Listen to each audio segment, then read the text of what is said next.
Shalom, shalom et bonjour. Mon nom est Jackie Furman des ministères Ariel Canada et je suis très excitée de vous enseigner aujourd'hui une partie très importante du livre de Daniel. Ça touche à la fin des temps.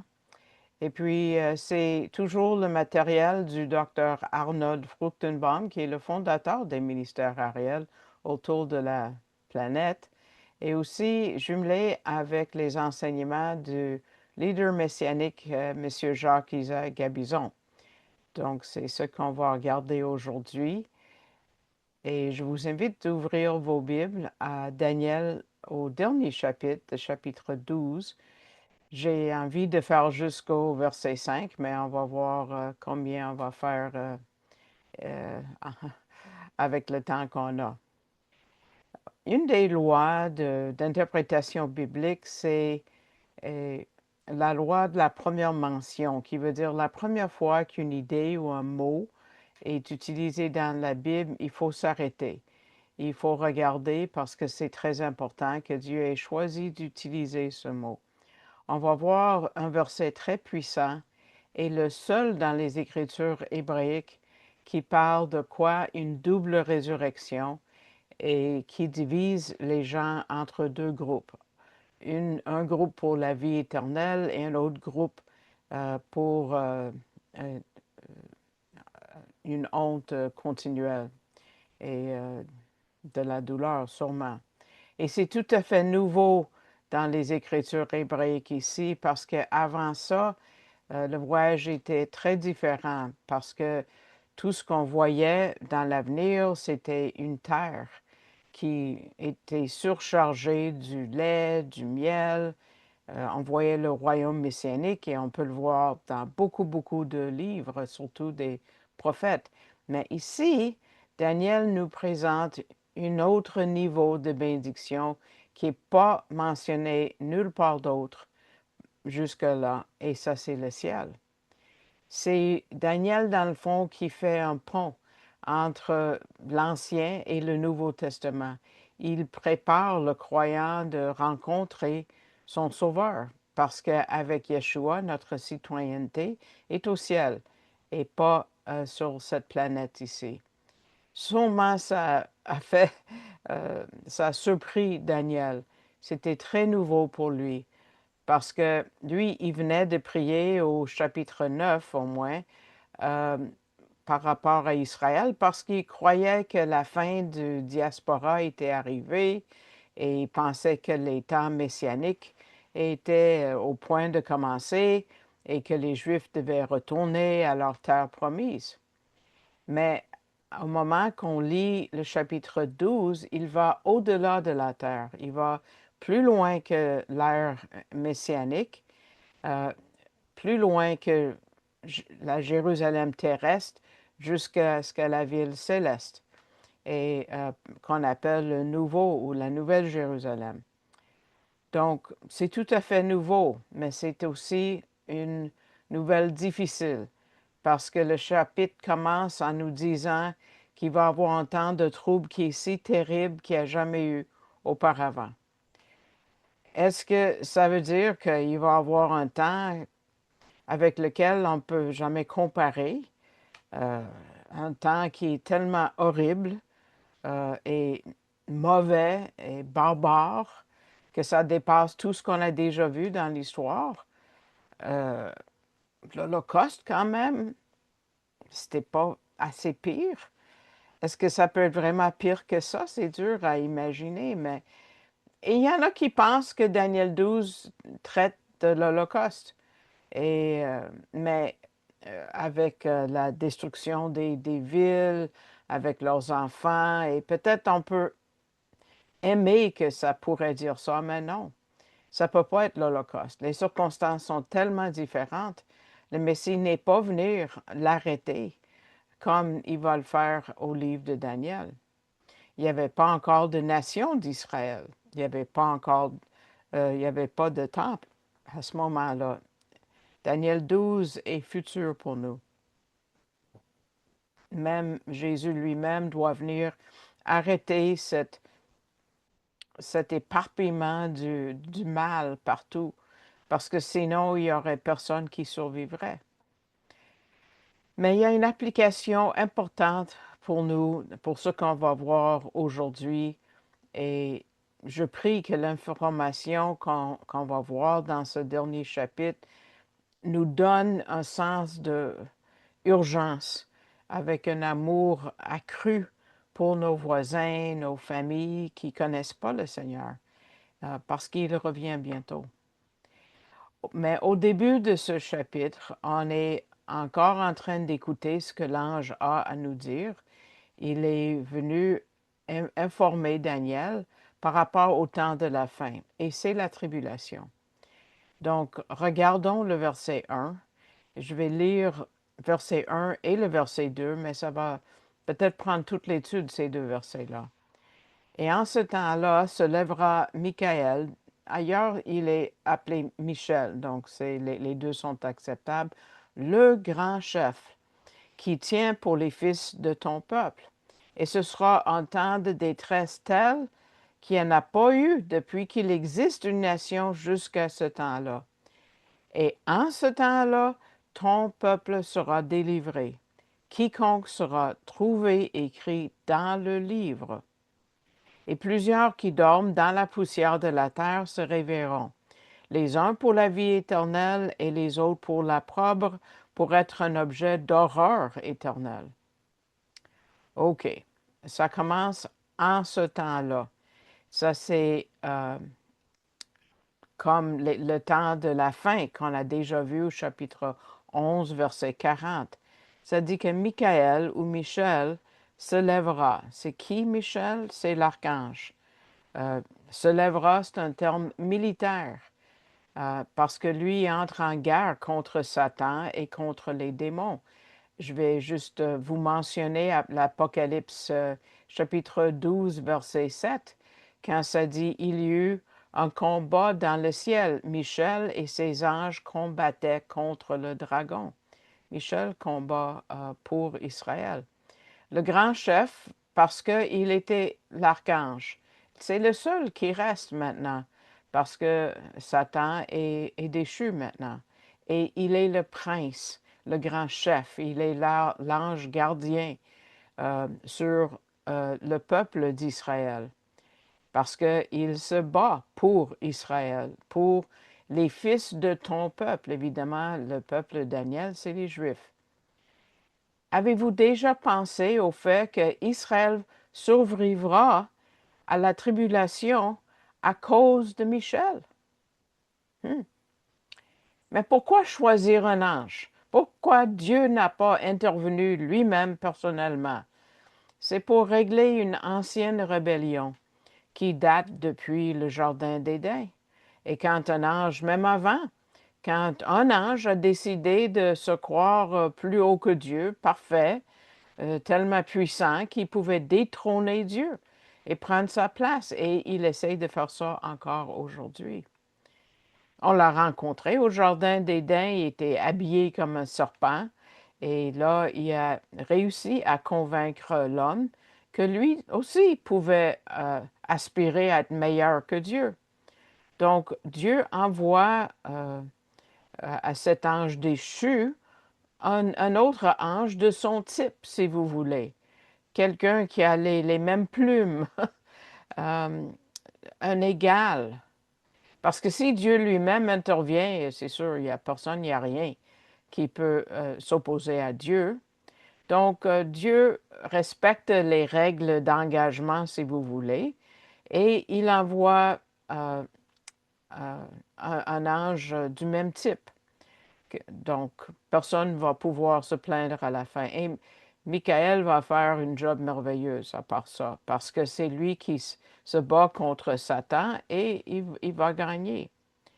Au début des 3 ans et demi qui terminent la tribulation, c'est Michel qui va jeter le serpent, le vieux serpent, le serpent d'ancien, qu'on appelle le diable ou Satan, quand ça dit Apocalypse 12, 9, et le grand dragon fut précipité. Vous voyez combien Michel est puissant. Il est le serpent ancien, le diable, et là, finalement, les comptes vont être réglés pour toujours. Mais Michel, étant archange, a beaucoup de bons soldats avec lui, les anges non déchus. Et à la fin du millénium, on va lire dans l'Apocalypse 20, verset 2, qu'il y a un ange qui n'a pas de nom, un simple ange, si on peut dire ça, qui va prendre le dragon, le serpent ancien, qui est le diable, Satan, et va l'attacher pour 1000 ans. Ça, c'est verset 2 du chapitre 20. L'idée, c'est qu'il est le serpent ancien. Et pour ça, c'est la fin de cette histoire ancienne, si vous voulez. Parce que à travers tout ça, Dieu démontre que se rebeller contre Dieu, euh, ça ne vaut pas grand-chose. C'est de la futilité. Satan pensait qu'il pouvait se battre contre Dieu, mais Dieu lui envoie d'autres anges contre qui il ne peut même pas gagner. Et là, on parle d'un temps de trouble, qui est la grande tribulation, le temps du trouble de Jacob, comme on a déjà vu au Jérémie 30, verset 7, je vais vous le répéter, il n'y en a point eu de semblable, et c'est le temps de la détresse pour Jacob, mais il en sera sauvé. Pas tous les Juifs, mais le tiers. Il ne va pas être éliminé comme peuple. Et cette persécution va être pire que toutes les autres qu'on a vues, y compris l'Holocauste. C'est la même idée qu'on a en Matthieu 24, verset 21. On l'a déjà vu, je vous laisse regarder vous-même. Matthieu 24, verset 21. Donc, l'idée du temps de détresse est, comme j'ai dit, semblable à ce qu'on voit en Jérémie 30, verset 7. C'est comprenons que tout le monde va souffrir, tout le monde sur la planète, toute l'humanité. Euh, Ça va affecter, les jugements cataclysmiques vont affecter tout le monde qui est laissé après l'enlèvement. Mais ça va être particulièrement sévère pour le peuple juif. Pourquoi? Parce qu'il y a un principe qui est donné pour nous en Ésaïe 40, versets 1 et 2. Verset 40, chapitre 40 Ésaïe, versets 1 et 2, dit « Consolez, consolez mon peuple, dit votre Dieu. Parlez au cœur de Jérusalem et criez-lui que son temps de détresse est accompli. » Ça, c'est la fin de la tribulation. « Que son iniquité est acquittée, qu'elle a reçu de la main de l'Éternel le double pour tous ses péchés. » C'est sévère, c'est grave. Autant Dieu va, oui, punir les non-juifs, les gentils, pour leurs péchés, il va punir Israël le double, parce que ça suit le principe à qui on donne beaucoup, on exige beaucoup. C'est comme ça. Ça, c'est Luc 12, verset 48. Alors, la tribulation est uniquement le temps du trouble de Jacob. Donc, dans le verset 1 de chapitre 12, l'ange dit que cette période va être pire que tout ce que le monde a vu. Ça va être, il n'y a jamais eu d'autre période plus difficile que ça. Pendant la deuxième moitié de la tribulation, les Juifs vont subir un niveau de persécution qui va dépasser toutes les autres persécutions. Je n'ai pas de diapo, mais le verset 21 de Matthieu 24 dit « Car alors il y aura une grande tribulation. » Ça, c'est dans le discours du Mont des Oliviers, quand Jésus parle. « Tel qu'il n'y en a pas eu, point eu depuis le commencement du monde jusqu'à maintenant, il n'y en aura jamais. » Mais il parle de la délivrance de son peuple, parce qu'Israël comme nation va survivre. Tous les membres de la nation juive ne seront pas morts. Même s'il est le temps du trouble de Jacob, il va être délivré. Mais uniquement ceux dont le nom est dans le livre. On va voir c'est quoi les livres. L'ange a expliqué que ça ne va pas juste tomber, que ça va tomber sur ceux dont le nom n'est pas dans le livre. Quel livre? Ce livre, on peut l'appeler le livre de la vie ou le livre de la vie de l'agneau. On va regarder tout ça tantôt. En Philippiens 4, verset 3, Paul y fait référence que ça contient les noms des gens qui ont le salut éternel. Philippiens 4, 3 dit, « Oui, je te prie, toi aussi, vrai compagnon de travail, aide celles qui ont combattu avec moi dans l'Évangile, avec Clément aussi, et mes autres compagnons d'œuvre, dont les noms sont dans le livre de la vie. » Et l'Apocalypse 3.5 dit que le livre de la vie contient le nom des croyants dans le Messie juif. Quand ça dit celui qui vaincra, celui-là sera vêtu de vêtements blancs, et je n'effacerai point son nom du livre de vie, et je confesserai son nom devant mon Père et devant ses anges. Une fois que notre nom est écrit dans le livre de la vie, ça ne peut jamais être effacé. Ça, vous pouvez regarder plus tard dans le psaume 69, verset 28, psaume 69, 28. Ceux dont les noms sont écrits dans le livre de la vie ont déjà triomphé sur les défis de la vie terrestre qui démontrent que leur salut est véritable. Mais au contraire, Apocalypse 20, 15 parle de ceux qui ne sont pas dans ce livre. Leurs noms ne sont pas écrits là-dedans. Apocalypse 20, 15 dit, si quelqu'un n'était pas trouvé écrit dans le livre de la vie, il était jeté dans les temps de feu.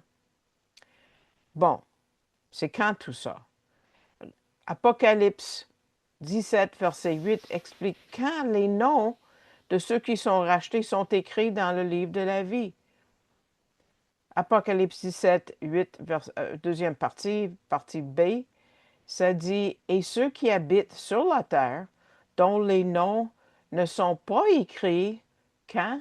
Dès la fondation du monde, au livre de vie. » Donc, et on voit aussi en Apocalypse 13, verset 8, « Tous ceux qui habitent sur la terre, dont le nom n'a pas été écrit dès la fondation du monde, dans le livre de vie de l'agneau immolé, lui rendront hommage. » On voit aussi Apocalypse 21, verset 27. « Et il n'y entrera aucune chose souillée, ni ce qui fait une abomination et un mensonge, mais seulement ceux qui sont écrits dans le livre de vie de l'agneau. » Donc, on voit dans tous ces versets-là les noms des individus qui ont été lavés par le sang de l'agneau ont été écrits dès la fondation du monde.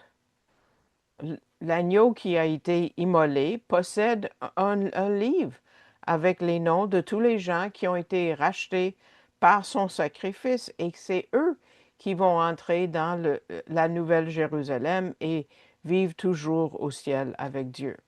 Ça, c'est à la fin de Apocalypse 21. Donc, vous pouvez lire ça. Donc, tout le monde qui est dans le livre va être secouru. Donc, ce n'est pas l'Église. Pourquoi, Jackie? Ce n'est pas l'Église. L'Église n'est pas encore née en Daniel 12, OK?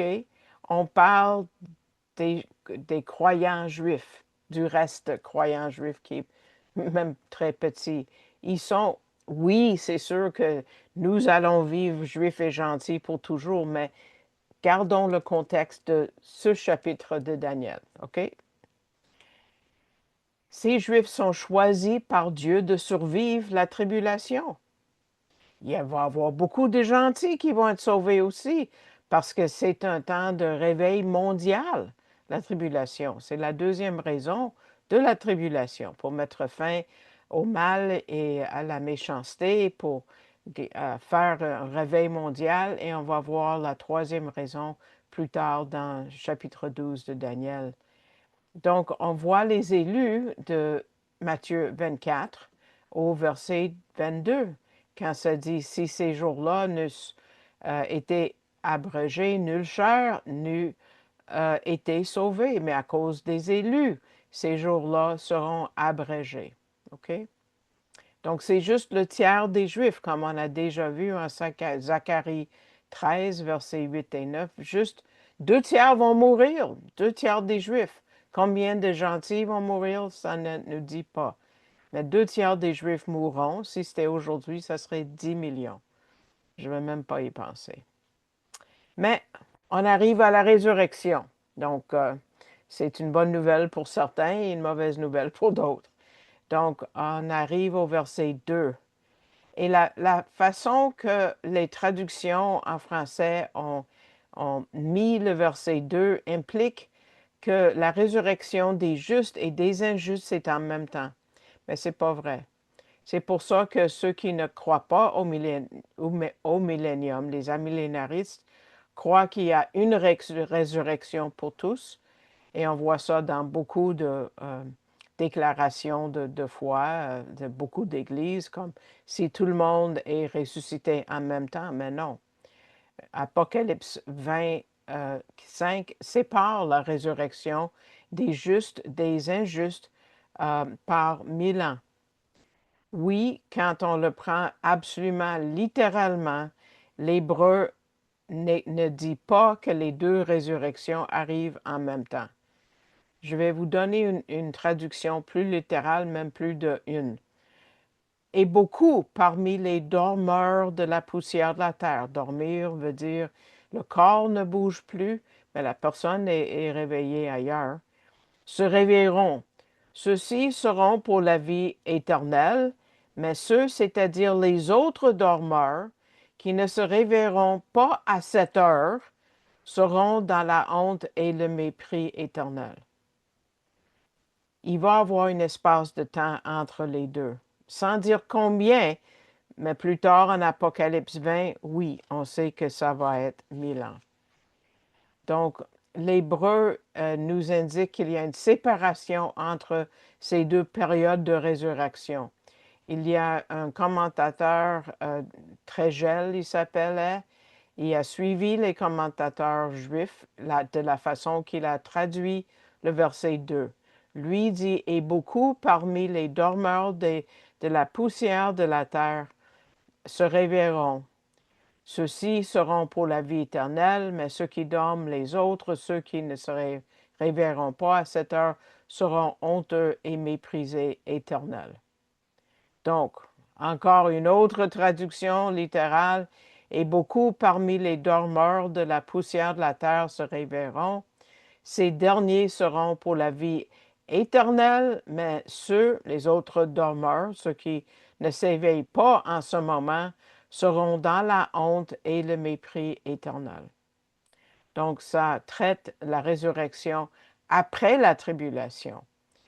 Pour ceux qui sont les croyants, pour qu'ils puissent vivre dans le royaume éternel. On parle des saints de l'Ancien Testament, de Adam jusqu'à Jean le Baptiste, dans le fond. C'est promis en Ésaïe 26, verset 19.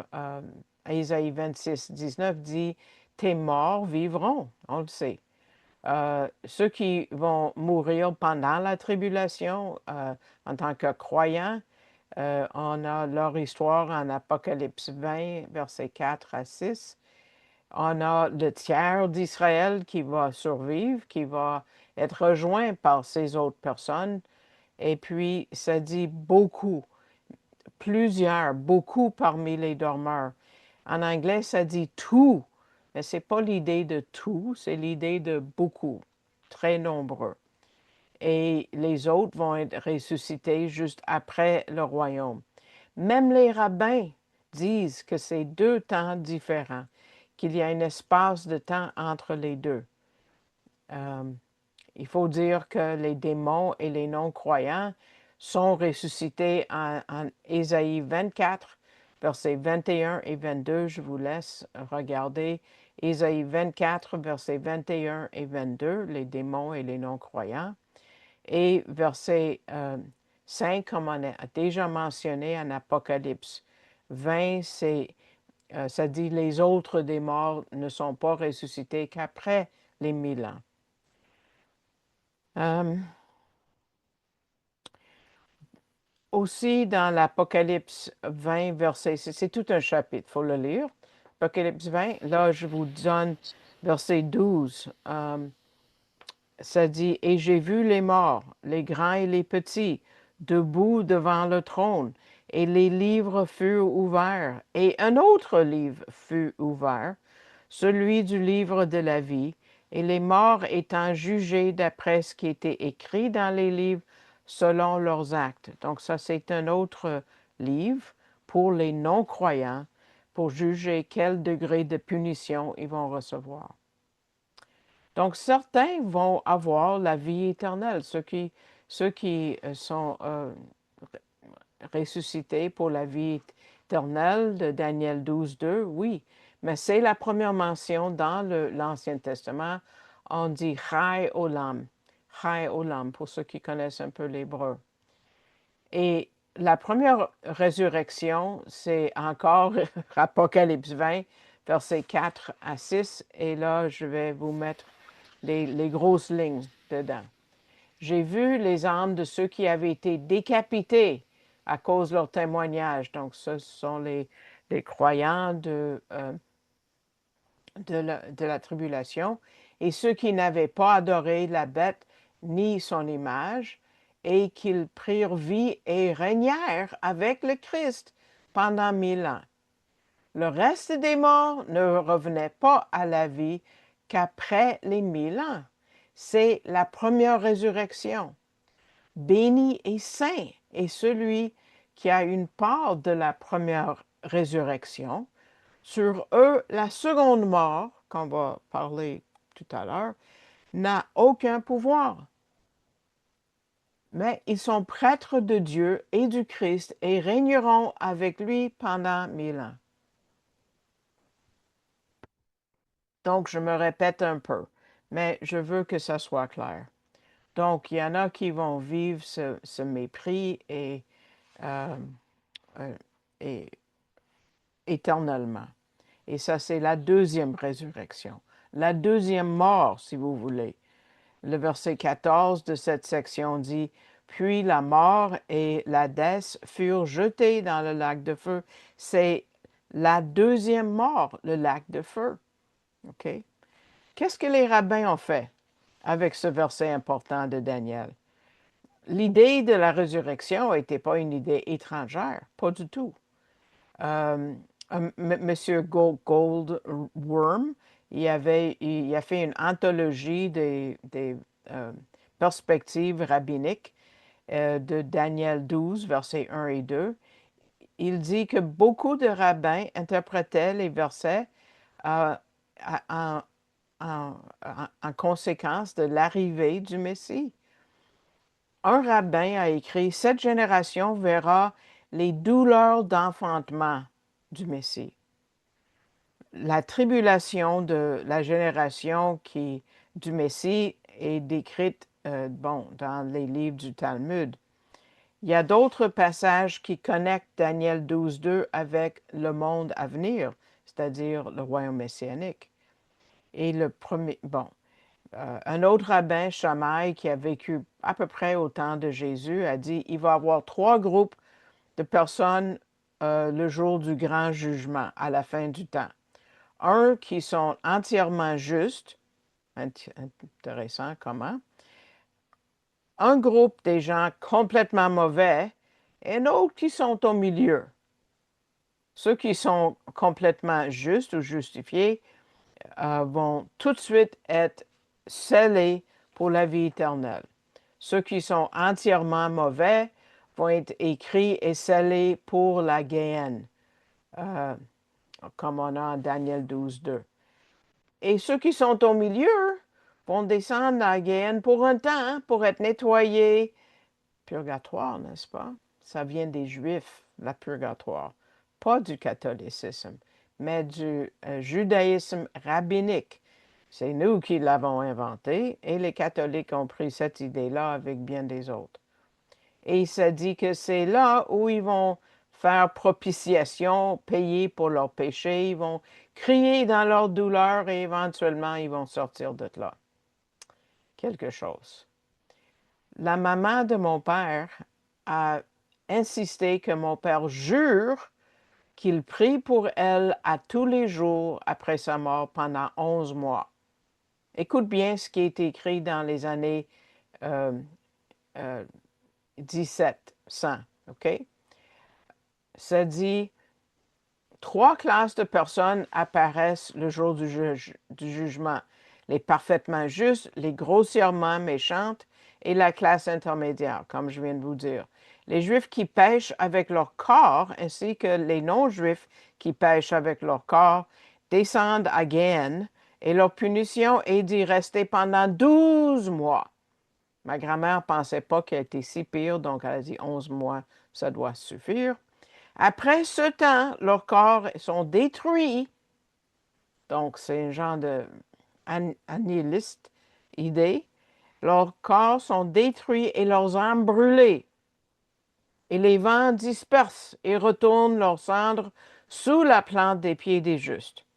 Mais quant aux hérétiques, aux informateurs, aux épicuriens, les mécréants, qui nient la Torah ou la résurrection, ça doit être les Sadducéens, ou qui se séparent de la congrégation, ou ceux, comme les souverains, qui tyrannisent la terre des vivants, ou qui pêchent et font pécher autrui, comme l'ont fait Jéroboam, fils de Nébat et ses associés, tous descendent à Géhenne, et ils sont jugés de génération en génération, donc en permanence. Donc, soyons clairs que le contexte de Daniel 12.2 est Israël. Donc, ceux qui sont ressuscités à la vie ne sont pas les saints de l'Église, mais les saints d'Israël. L'Église a commencé quand? Au chapitre 2 des Actes des Apôtres. Ça va finir avec l'enlèvement. Quelque part entre l'enlèvement et la deuxième venue, oui, les saints, nous, les croyants juifs et non-juifs, on va vivre la cérémonie du mariage avec l'agneau au ciel, mais ici, ça ne parle pas des saints de l'Église. Mais selon 1 Corinthiens 15, versets 20 à 23, la première résurrection n'est pas un événement singulier. Ça arrive dans des dans les étapes, pardon. Versets 20 à 23. Mais maintenant, Christ a été ressuscité d'entre les morts, prémisse de ceux qui sont endormis, car puisque la mort est par l'homme, c'est par l'homme aussi qui est la résurrection des morts. Car, comme dans l'Adam, tous meurent, de même aussi dans le Christ, tous seront rendus vivants. Mais chacun selon son propre rang, les prémices Christ, puis ceux qui sont du Christ à sa venue. Donc, après avoir déclaré qu'une résurrection des justes va arriver, entre le verset 20 et 22, le passage dit que les justes vont être ressuscités dans leur ordre. Je vais mettre ça à l'écran plus clair. C'est un ordre militaire, comme quand tu as une séquence de soldats qui arrivent, suivie par une autre séquence, suivie par une autre séquence. Donc, on n'est pas tous, ils ne sont pas tous ressuscités d'un coup sec, tout en même temps, mais dans un ordre. Donc, la première résurrection comprend les 5 étapes suivantes. La première étape fut la résurrection de Jésus, verset 23. Il est les premiers fruits de la première résurrection. La deuxième étape est la résurrection des saints de l'Église. Nous, on est deuxième. Lors de l'enlèvement de l'Église, 1 Thessaloniciens 4, versets 16 et 17, avant la tribulation. La troisième étape sera la résurrection des 2 témoins au milieu de la tribulation. Ça, c'est Apocalypse 11, versets 11 et 12. Quatrième viendront les saints des Écritures hébraïques, comme Ésaïe 26, 19, où vient de voir Daniel 12, 2, durant l'intervalle de 75 jours qui suivent la tribulation. Et finalement, la 5e et dernière étape sera la résurrection des saints de la tribulation. Ça, c'est Apocalypse 20, verset 4. Et cela complétera la première résurrection. Donc, on a déjà dépassé l'heure un petit peu, mais j'espère que ça vous a mis l'eau à la bouche pour notre temps de résurrection. Peut-être c'est aujourd'hui. Donc, j'espère que cet enseignement vous a béni. Et puis, je vous invite de mettre le pouce vers le haut si vous écoutez ça en ligne après. Dans YouTube, ça va augmenter notre visibilité et ça va aider les autres à trouver l'enseignement. Si vous donnez la permission à YouTube de vous envoyer des avis, vous allez être avisé chaque fois qu'il y a un nouvel enregistrement qui est téléchargé. Donc, on va continuer dans euh, Daniel 12 la prochaine fois parce qu'on a beaucoup d'autres idées à venir. Donc, avec cela, je vous souhaite shalom, shalom.